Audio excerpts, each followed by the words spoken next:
చెప్పొచ్చో లేదో తెలియదు, పైన పర్వాలేదు లేండి, ఇంకా ఈ ఏజ్ లో కూడా చెప్పకుండా ఎందుకు ఉండాలనే ఆలోచనలో చెప్పాలంటే డబ్బు ఎంతవరకు సరిపోతుందండి.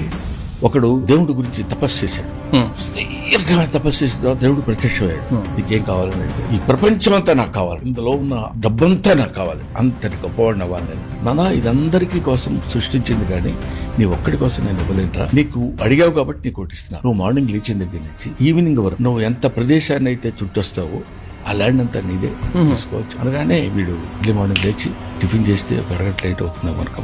టిఫిన్ గట్టిగా తినేసి 5 గంటలు 6 గంటలకు స్టార్ట్ అవుతుంది. వెళ్తుంటాడు 100 ఎకరాలు 200 ఎకరాలు 500 ఎకరాలు, ఇటు వెళ్తే 10 ఎకరాలు మిస్ అవుతుందేమో అని అటు తిరిగి 1 గంట. భోజనం టైం అనవసరంగా మిస్ అయితే ఈ భోజనం టైంలో ఇంకొక 100 ఎకరాలు చుట్టొచ్చేమో అనుకుని తిరిగి గోల్ దగ్గరికి రావడానికి మధ్యలోనే ఎక్కడో పడి చచ్చిపోతాం. Because he cannot walk. నీరసంగా నడవలేని స్థితిలో పడి చచ్చిపోతాం.